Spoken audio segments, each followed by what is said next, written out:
이제 글쓰기에 대한 아직 말하지 않은 모든 것이라는 소주제로 마지막 달라고 넘어갑니다. 우선 한두 개 정도만 미리 보내주신 그 질문, 여러분들이 보내주신 질문 소화하고요. 현장 질문도 좀 받아볼게요. 약간 긴장되는데, 예, 이게 예측 불가능한 상황들이 생기기 때문에요.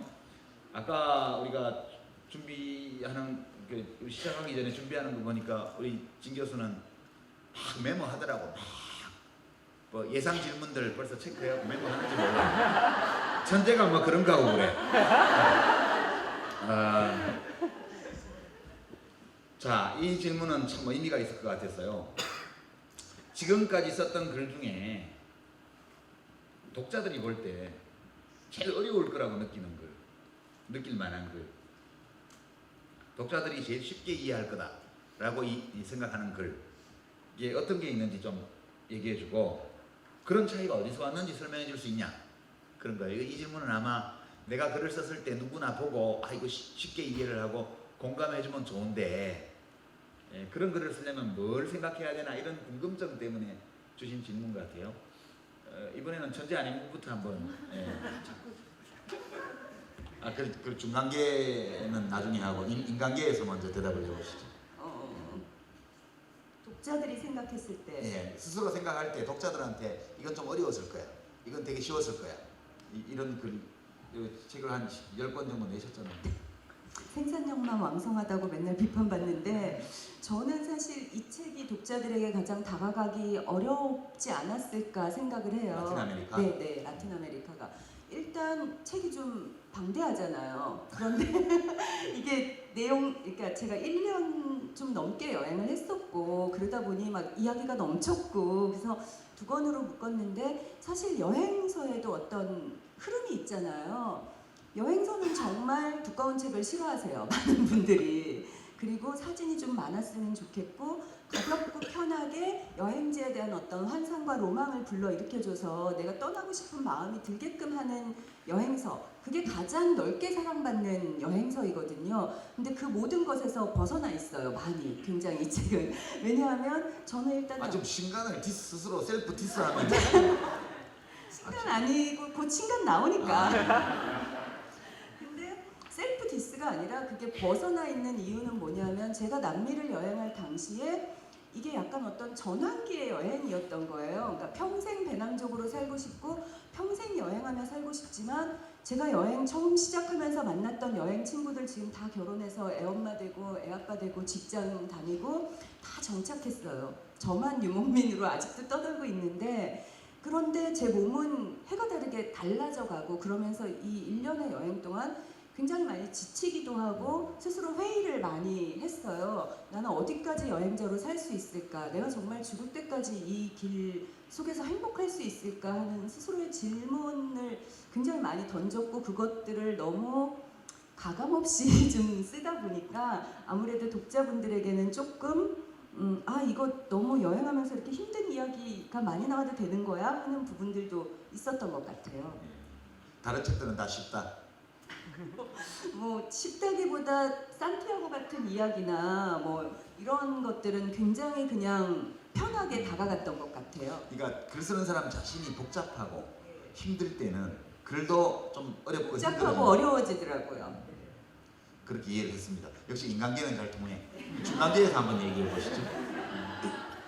제일 쉬운 건 아마도 말씀하셨던 네 무대 외침을 뱉더만, 그건 거의 뭐 남녀노소 가리지 않고 모든 분들이 다 웃고 즐겁고 이렇게 즐겼던 거고, 미에고디스만 해도 어렵다는 사람들이 꽤 많아요. 실제로는 전문 서적이 나름대로 전문 서적에 관한 얘기를 하고 나도 좀 어렵더라고 읽어보니까.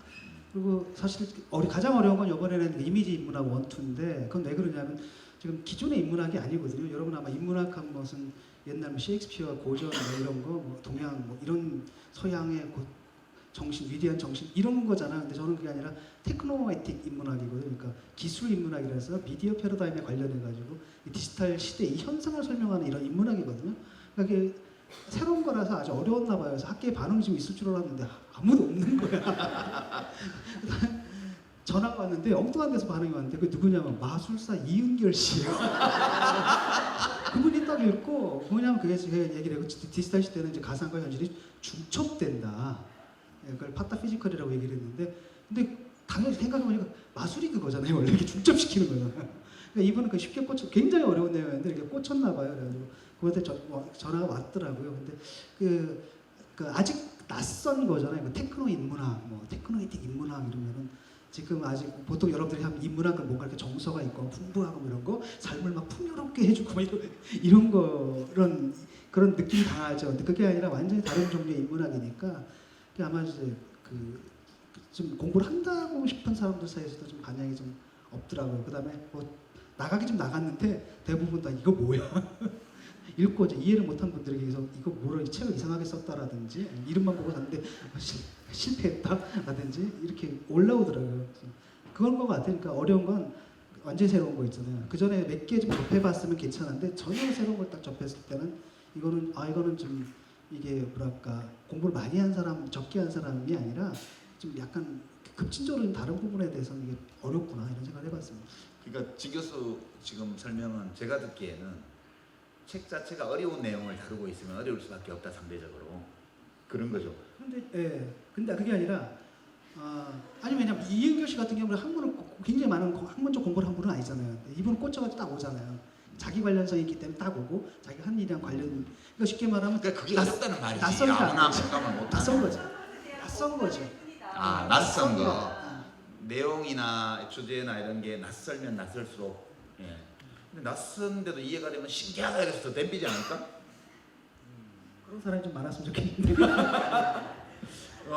저는 제가 쓴 책 중에는 제일 어려웠던 게 국가란 무엇인가였던 것 같아요. 그다음에 상대적으로 제일 쉬웠던 거는 청춘의 독서 아닐까? 그렇게 제가 느끼는데요. 그 차이가 어디서 왔나 이렇게 보면 두 가지 원인이 있는 것 같아요. 첫째는 아까 김남 선생님 말씀하신 것처럼 글 쓰는 사람 자신의 상태가 영향을 미쳐요. 그러니까 내가 잘 아는 글을 쓰면 상대적으로 쉬워져요. 똑같이 어려운 주제라 하더라도 내가 더 잘 알면 잘 알수록 더 쉽게 이야기할 수 있는 것 같아요.